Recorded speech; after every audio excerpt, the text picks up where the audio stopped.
Namo tassa bhagavato arahato samma sambuddhassa. Namo tassa bhagavato arahato samma sambuddhassa. Namo tassa bhagavato arahato samma sambuddhassa. Buddhaṃ Dhammam Sangham Namasami.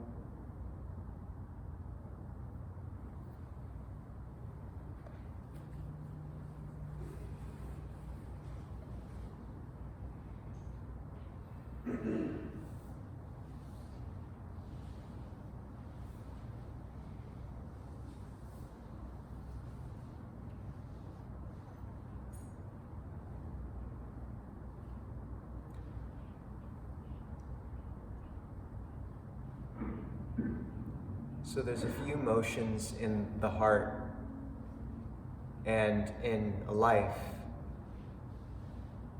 that I think characterize the Buddhist path. One of which is exemplified in the third discourse the Buddha gave, called the Adita Pariyaya Sutta, which was the Fire Discourse, the Fire Sermon. And it's a sutta in which the Buddha speaks about the nature of sensory contact being burning with the fires of greed, hatred, and delusion. And it's an amazing sutta, and also one that displays the Buddha's unbelievable skill as a teacher in a way that can go unnoticed. The sutta is given to a group of fire worshippers, which were the ascetics, one of the main contemplative streams at the time. And the fire worshippers tended to be situated and bound to one location where they made their sacred fires, generally in a valley. And this specific group had set up their community in a valley by a river. So what the Buddha did was reverse everything. The discourse takes place on a mountain or a small hill called Gaya Sise. So first the Buddha took the worshippers from their usual location in this valley to a mountain. And then he took what was happening in the environment, which was that in the distance there was a wildfire burning and approaching. And he gave this discourse on the nature of sensory contact burning. And the third thing he reversed was the conception of fire. Because prior to the Buddha's time, the main religious strains in Vedic tradition were cultivating something called tapas, which is spiritual heat. And the idea was that this inner fire was something to be cultivated and fanned so that you could accumulate as much of the spiritual heat as possible through asceticism and austerity. And suddenly what the Buddha said was that fire was something bad to be avoided, that this fire of lust and burning was what had trapped and scorched us all since our own births. And more than that, the god of fire at the time, Agi, was conceived of as a pervasive energy through the cosmos that when fire got started on one specific log or fuel, Aggie fire would be bound to that fuel, trapped by it, clung to it. And this is the conception of upadana, or clinging. We burn and are trapped by our cravings. And so suddenly fire changed from being something to be cultivated to something to be feared. And what the Buddha replaced it with was the energy of light. And so much of this path of Buddhism can be conceived of as a changing of the energy of fire, agitated, burning, clinging, trapped, to one of light.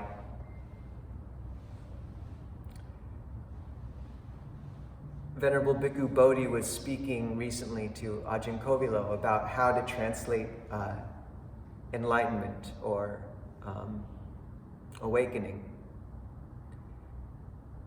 The verb bujati, which is related to the word bud, as in Buddho, awake or enlightened,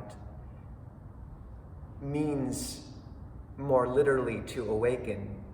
But Venerable Bhikkhu Bodhi was saying that he translates it as enlightenment because the imagery you come across again and again in the suttas is that of light. The liberated mind is conceived of as light landing nowhere, or at least the upper levels of consciousness are. And when the Buddha speaks of realization, he speaks about how knowledge arose and light arose. So the third reversal the Buddha invoked in this sermon was to change the energy of fire for the energy of light. And I think this feat of teaching is an astounding example of how the Buddha could take his situation and the conditioning of his listeners and change everything.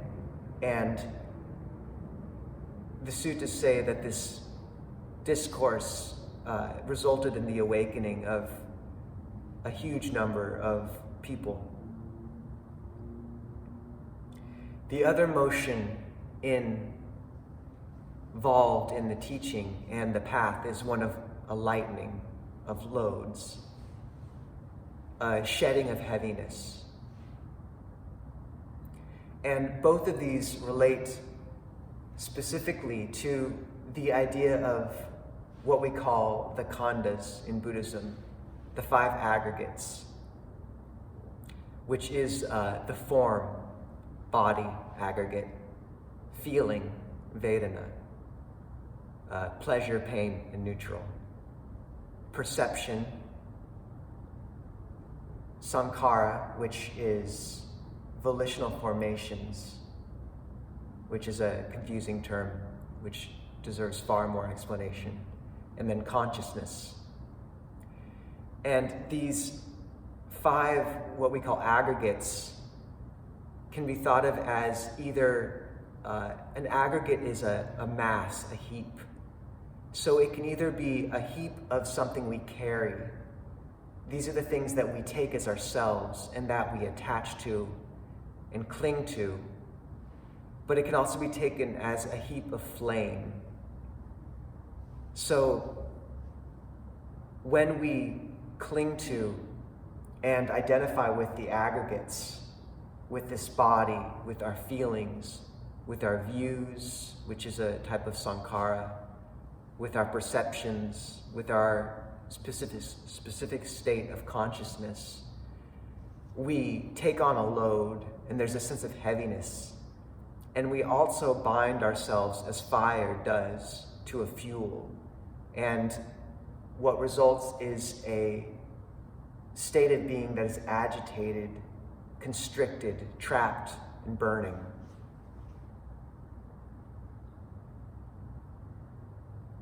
And this can sound like an academic teaching or one more of the Buddhist lists, but it is an absolute essential paradigm to look at, because we do orient ourselves in the world and do so through identity. And whether we know it or not, we invest an enormous amount of our identity and well-being and hope for control in these aggregates, in these things. And while we don't always see that, as soon as they're compromised, then we understand how attached we are. I remember going to the hospital in Thailand, and the hospitals in Thailand aren't like the hospitals in the US, at least not in the sort of common ward where you have 30 or 40 or 50 people lined up in beds next to one another, and the stench of fluids and wounds pervading the room. And I remember the overwhelming impression I got from a night there was the betrayal of the body.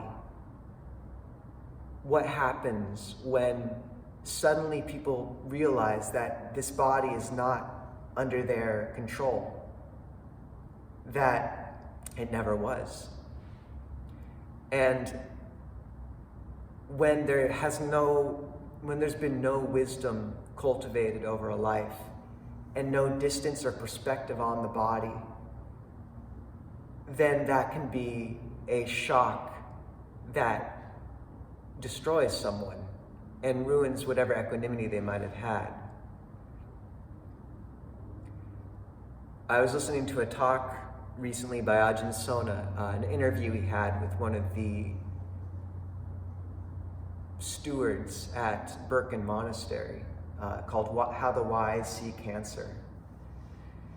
And he was speaking about how the woman, I believe her name was Piyadasi, who'd gotten cancer, was speaking about how one of the most powerful insights she'd had when she'd gotten it was that it wasn't her cancer, that it never was, because it wasn't her body and it never had been.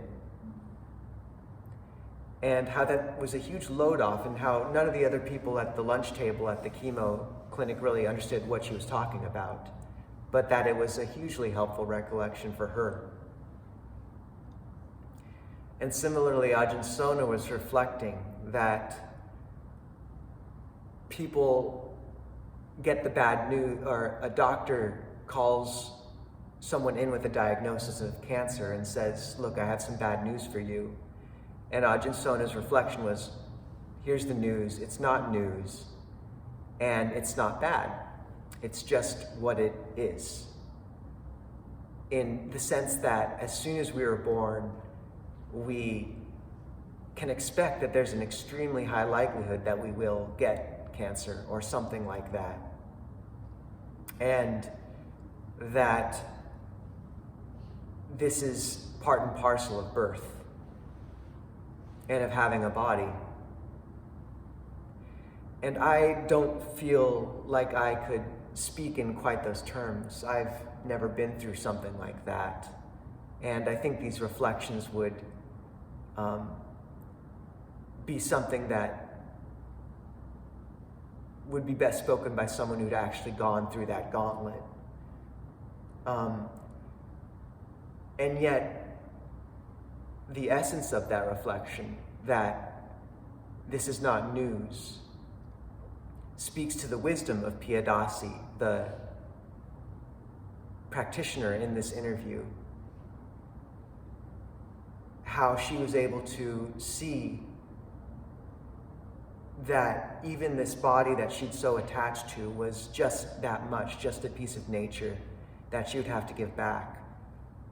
And that she was able to think of it that way and take the whole thing far less personally than she would have otherwise.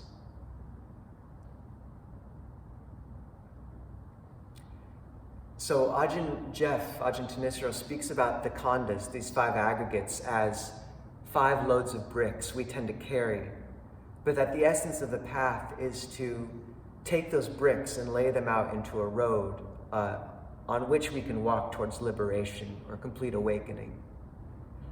In that each of these aggregates can be used in the service of the path if we use it carefully and consciously, if we manage to step back from them just a little bit and see them not as sources of identification and security, but rather as aspects of our experience which we can consciously and skillfully cultivate and manipulate so that they can lead us towards something that is beyond all conditions.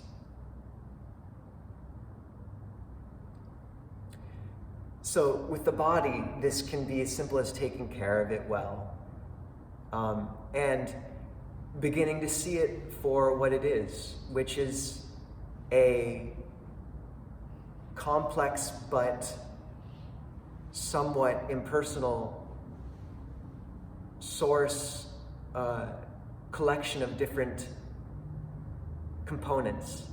And the Buddha compares it to a lump of foam. It seems solid, but when you look closely at it, there you see it's composed of countless small bubbles or parts, and it fades. And many of the reflections you find in the suttas are devoted towards looking at the body with a calm mind and seeing how it's just as much bone and flesh and blood. And this can come across as a bit of a buzzkill in the West, and it's far less romantic to contemplate your kidney than it is to think about loving kindness, which is why this almost never gets taught. But if you look in the suttas, you see that this insight into the body as not worth identifying with is the key to the liberation of countless of the great disciples. If you read through the elder verses of the nuns and monks, an enormous proportion of their liberations hinged on this insight. And even if we don't take it that far, it's still very helpful when the mind is calm to every now and again turn it towards just looking at this body and its own limitations as just this much element, as just this much water and solid earth, as just this much movement, wind is the way of conceiving that in Buddhist thought, and just this much heat, fire, energy. And if we can look at it as that, it lets us just take a little bit of a step back, just a little bit, so that when the body does change and sicken, which it will, it's allowed to do that without taking our hearts with it. And also, when one attenuates just a little bit that attachment to the body, one attenuates, one softens all the defilements which are bound up into it. And it's also a great act of kindness towards those around us, because so much of how we judge others is based on how we see them initially, on their bodies. And whether someone has a beautiful body or a body that society conceives of as less beautiful or aging, either way, to be looked at for your body is an act of violence in a lot of ways. And if we just get a small amount of ability to step back a little bit from that, it lets us look at people for their spirit. It lets us draw back the veil of this mantle of clay just a little bit and see their hearts. And even if we don't think we look at people's bodies in that way, the attachment is so deep that until we actually take the calm mind and contemplate just a little bit using any of the tools the Buddha gives us, such as contemplating it in terms of the elements or in terms of the parts, then we don't really know how attached we are and how much we look at people in those terms by that framework. So when the mind's calm and begins to move a bit out of that calm space, just if you take a while to say, contemplate the bones of the body or something like that, it can lead to a great lightening in the mind and a brightening of the heart. And this is how we take that pile of bricks of the body, that first khandha, that aggregate of flame and agitation and weight, and turn it into the path. The second aggregate is that of feeling, Vedana. And this is classified as pleasure, pain, and neutral. And the Buddha compares it to a ripple on water after a raindrop falls. And as with so many of the Buddha's analogies, there's a great deal hidden there, in that when one receives sensory contact or a stimulus or an experience, that's the raindrop. And then the ripple out, that's the Vedana, the feeling that ripples out from it. And on a normal level, this is just the things that that subtle aversion or attraction which manifests as soon as we see or hear or sense something. As soon as we see that person from work coming down the hallway, or that tension that comes when the loved one we've just had an argument with enters the room. And as long as we're not aware of that subtle aversion or attraction affects everything, and we're buffeted this way and that in life just by that being repulsed and attracted. We are prey and victim to those magnetics of the world around us. And in a sense, the world can't be allowed to exist as it is because we're constantly pushing and pulling.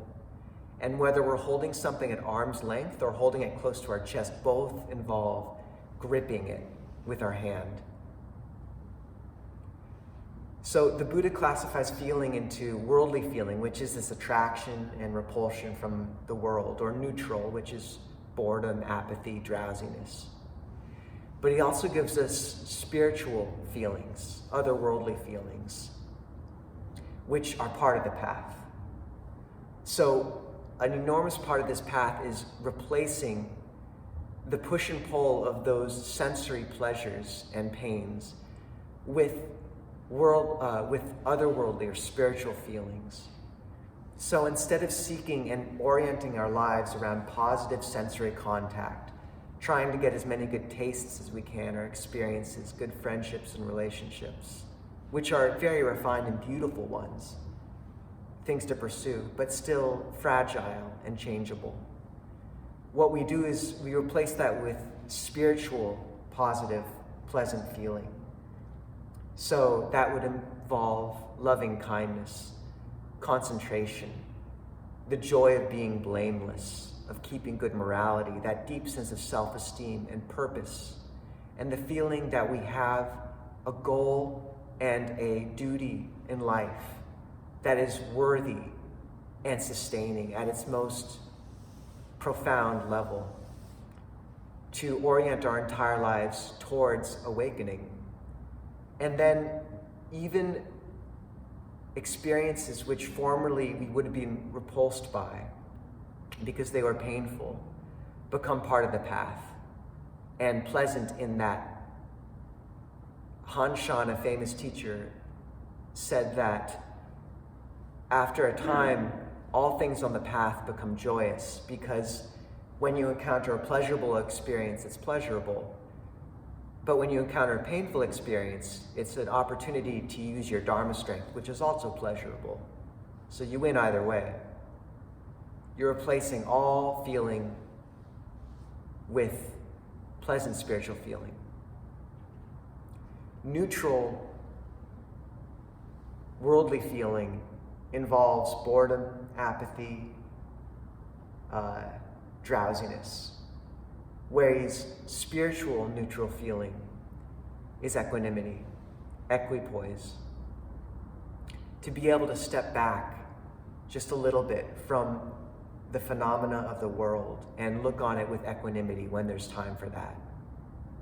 And there are needs and places where that's the stance we need to take. Unpleasant spiritual feeling is wholesome regret and a desire to attain the ultimate goal, to progress in cultivating our hearts and wholesome states.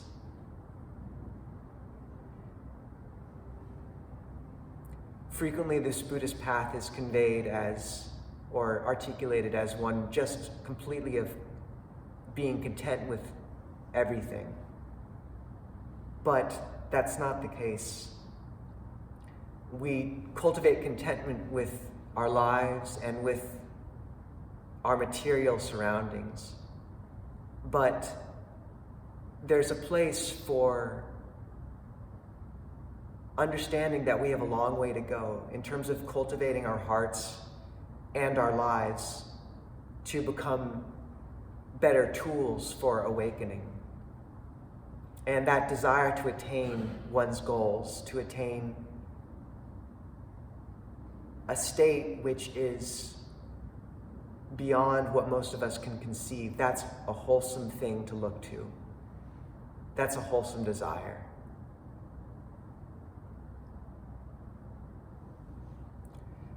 The other brilliant aspect of how the Buddha articulates feeling is there's a great sutta where there's two disciples debating the nature of feeling and the number of feelings, where one says, his name is a disciple named Panchakanga, he's a carpenter, and he says that the Buddha articulates two feelings, pleasant and unpleasant, because at one point the Buddha classifies neutral feeling as pleasant, whereas a monk, Venerable Udayan, says that the Buddha speaks of three sorts of feeling: pleasant, neutral, and unpleasant. And a monk brings this to the Buddha, and the Buddha responds saying that both are correct. I've taught the number of feelings many different ways. I've taught 2 sorts of feelings, 3 sorts of feelings, 6 sorts of feelings, 18 sorts of feelings, 108 sorts of feelings. And I think 108, maybe it's 84, I can't remember. But he said it can be expected that those who sort of quibble about these small articulations will argue. And then he goes through speaking about the different sorts of pleasure that there are, speaking about sensory pleasure leading to the jhanas, leading eventually to awakening. And he speaks at the end and says that wherever pleasure is found in whatever form, that the Tathagata, the Buddha, identifies as pleasure. And that can seem like such a simple statement and circular as well. But this is the brilliance of the Buddha's teaching, is that he intentionally gives a circular definition of pleasure. Because pleasure, sukha, changes as we practice, as does pain, dukkha. So we begin this path, and so many, as we move on it, so many of the things we formerly thought of as pleasant begin to strike us as coarse and not worth following anymore. And one of the great challenges on this path is how we navigate that and let go little by little of the old relationships which no longer nourish us.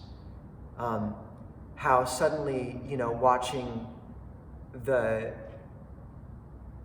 movie or reading the novel which used to so enthrall us no longer grabs us in the same way. And it's not always a sharp divide. Frequently it's just a sense of queasiness, knowing that what we're doing is unworthy of us.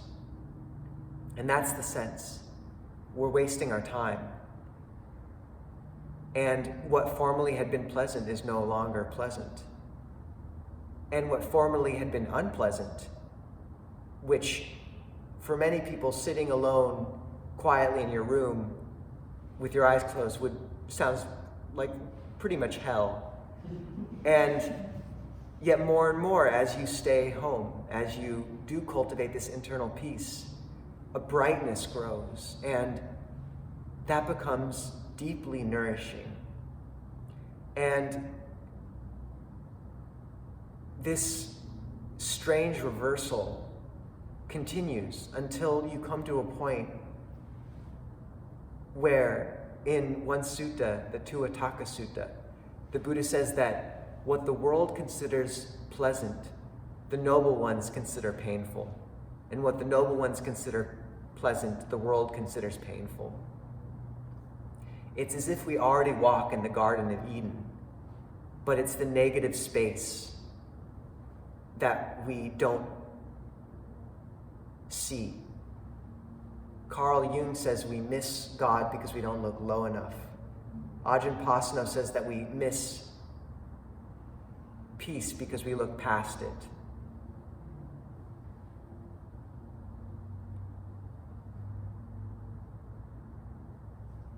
So much of the joy that we can find is right there under our noses. It's in that relationship, it's in that duty.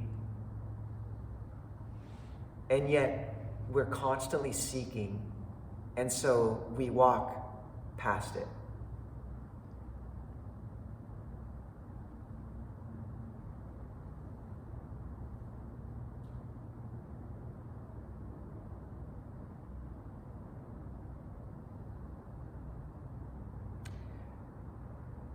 The other way that Vedana, feeling, applies is the fact that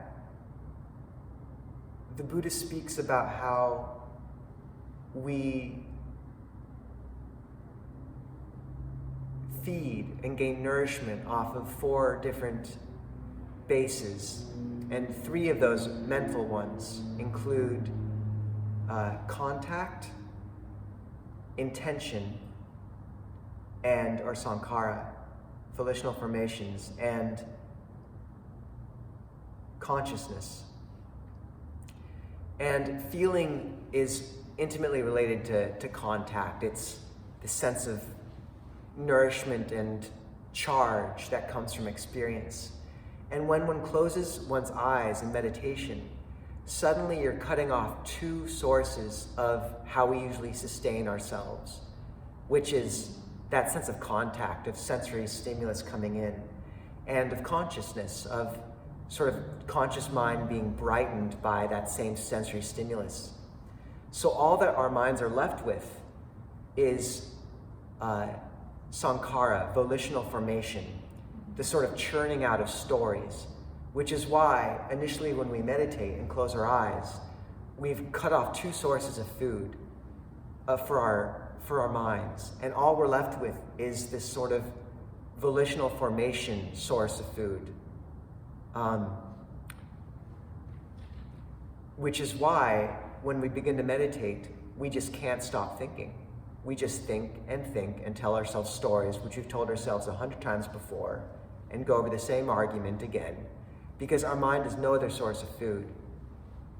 So a huge portion of why we cultivate breath meditation is because you're accessing this deep source of well-being and feeling, contact, wholesome feeling of samadhi, of concentration, of refreshment, which comes from the bright mind, which comes from getting a more refined sense of the breath and of the breath energy that courses through the body.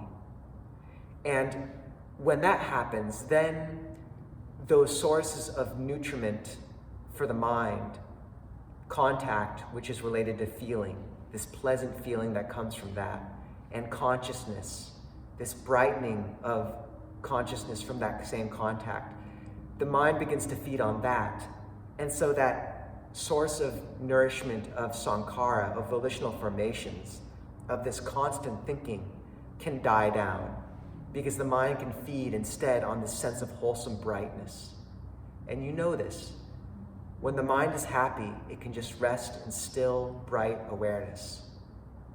So much of the path of meditation as a formal practice is finding a way to access wholesome feeling, wholesome, nourishing contact in our meditation so that the thinking can die down and cease. This is how we take Vedana, feeling, and turn it from something we carry into a path.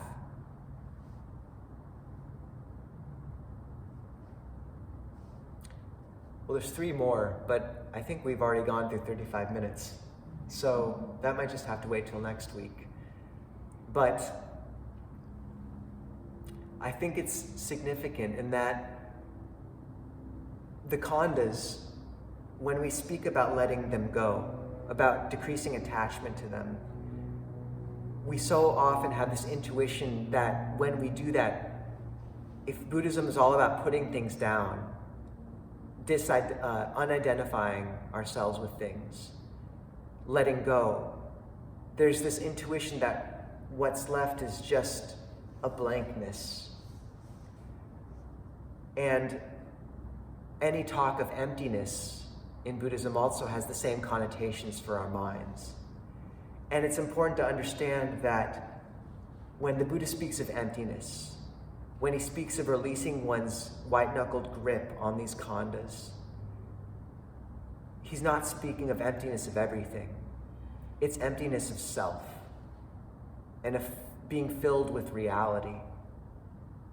And this is what Meister Eckhart, a famous Christian mystic from, I think, 12th century, said, empty of things, full of God, empty of things.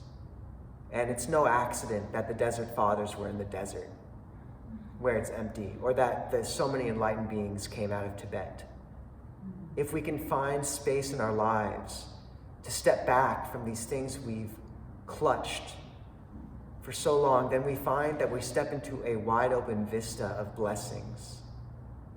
And if we can release just a little bit our sense of self and identification with each of these things, then we find that we step into something much bigger, and our heart begins to be guided not by our craving and our attachment to this body or our feelings or our perceptions or our views or consciousness, but by some much deeper intuition that guides us in service of our highest aspirations.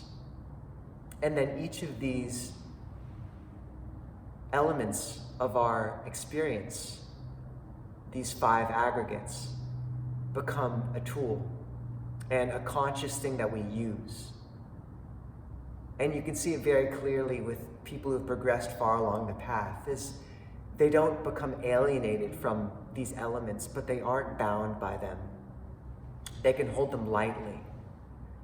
And that can be the body. I was just speaking this morning about how someone once asked Ajahn Nisabho what the most compassionate act he'd ever seen was. And he said that for him, it was seeing his teacher, Ajahn Chah, who became paralyzed completely and then existed bedridden for about 9 years. Ajahn Nisabho said that he thought that Ajahn Chah could have let go of his body right away, but that he went on living for 9 years because it allowed the whole Sangha and community to slowly adjust and transition into a robust and cohesive community, and that Ajahn Chah consciously stayed with his body for that long so that that could happen. And if someone isn't bound to their sense of well-being, say, with the body, then that's a decision they can make. Then each thing can be held and used with the most skill it possibly can in service of this path.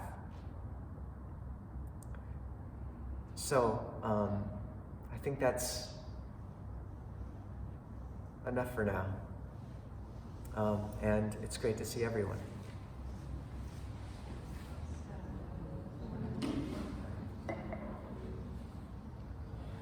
I'd meant to get through all 5 and then some, but if people want to discuss or speak about something, we can. I have a microphone here. If someone wants to be a mic runner, they can, or if people can speak loudly and I can just repeat the question. So does anyone have anything they'd like to discuss? So the question for the iPhone is what Sankhara is, and the translation volitional formation. Yeah, I didn't get to that one. That's the fourth, and it's the most complicated. Sankhara is one of the more complicated terms in Buddhism, actually. It involves, the essential element of Sankhara is intention. And it basically is how we form. Ajahn Nisabho translates it as emotions and decisions. And in the context of the khandhas, that's a good translation. But it also, Ajahn Sucitto translates it as programs. I think that can be a helpful way of thinking of it too, because a program harnesses every one of the other khandhas. Like, say you see someone you are afraid of come into a room, the body tenses up, that's form. You have an immediate perception of them as, say, an enemy, that's perception. You have a negative reaction immediately to that perception, that's feeling. The consciousness of your mind is darkened slightly, that's consciousness. Everything's marshaled by Sankhara.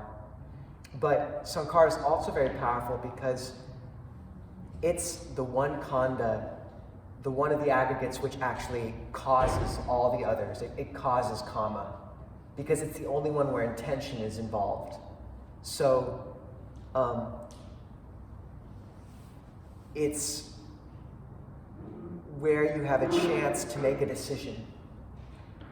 You know, if you were mindful in a moment of that person coming into a room who you were afraid of, and instead of automatically shrinking or lashing out, you have a chance to sort of stop yourself and intentionally, mindfully stop.